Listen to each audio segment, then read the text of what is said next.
What's going on, YouTube? Welcome back to another video. So today I just want to go through the BMW Connected Ride Navigator here. As you can see, the price is $890. This is not sponsored. I paid for this myself. I just kind of want to go over how it works and what it looks like and all that stuff. So as you can see, this is the box and this is the unit. It's a little bit of a wider unit. As you can see here, wider. Same style in the back like the old Navigator 6, which is a Garmin-based unit. This is actually a TomTom-based unit. So that's what they told me. So it's completely different, but still, you can see in the back, it's the same style. So you have a battery here, compartment here, and this one carries a SIM card. If you have the SIM card capability, if you want to put a SIM card on it, it could add more features to it, like weather and traffic information. You could do that. So let's turn it on. Here's the button right here. Turn it on outside the bike. I already have mine set up and everything like that. So we'll just go through it. I had to swipe up to get to the menus, the main menus. So as you can see here, we have navigation. You have your information about your motorcycle, typical stuff. We have the media. You can control your music, phone calls, connectivity hub, which shows you, your phone connected to it or other communicators connected to it. You can record your rides. You can see your recorded rides there. You have settings, and that's pretty much it. So what I want to highlight here that the Navigator 6 didn't have is the Wi-Fi capability. So this one has Wi-Fi over here where you can update this over the air. So it doesn't have to be connected to the computer or your phone to be updated. Especially if you have SIM card as well, you can do that over, I guess, not in Wi-Fi zone. So that's actually pretty cool. The price is the price, but it has some functionality to it. It's pretty standard. So you have system update. Make sure to update it. There's I was told by the BMW sales guy that they constantly update this because it's a new unit. It came out alongside the 1300 GS. So they're still working out the kinks in this thing. It's totally brand new. So as soon as there's an update, update it, and it keeps getting better over time is what they told me. So let's put it on the bike. So like I just mentioned, it's made for that. I mean, I think it was made for, not made for, but like it was geared towards the 1300 GS because it came out with the 1300 GS. So that's why I said that.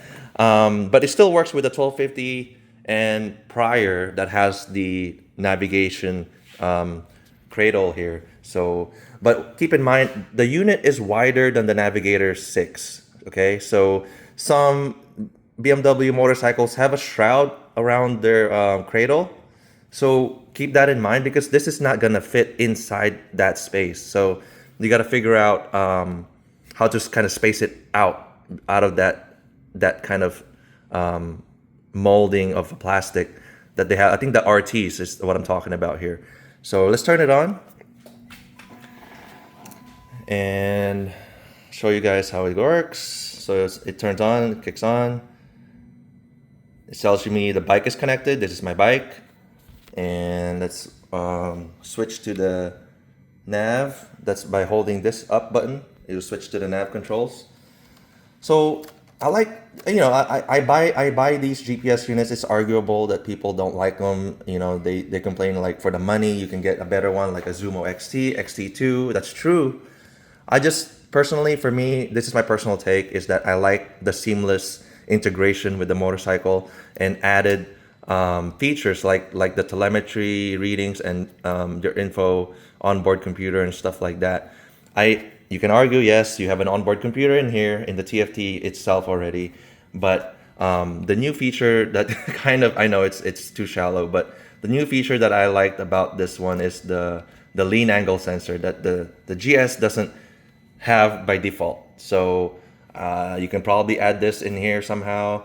The S1000RRs have it, but for track use, which I do plan to track my GSA, I know. I like it. I just like it. I just like using the controls. I like the functionality. So that's my personal take on it. You can, you can have your own reason not to buy this thing, but for me, that's my reason. Like I said, this is a TomTom unit, TomTom navigation. I don't have any gripes about TomTom or Garmin. It seems to be working fine for me. It's really seamless and quick. Like I'm zooming in, zooming out. It reacts pretty fast. So it's not laggy or anything. So controls are really fast, and it just works. I don't know what else to say other than yeah. So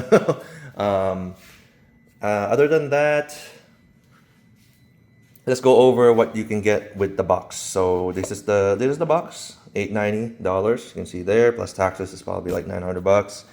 You get two cables, USB-C to USB-C, and a USB-C to USB-A.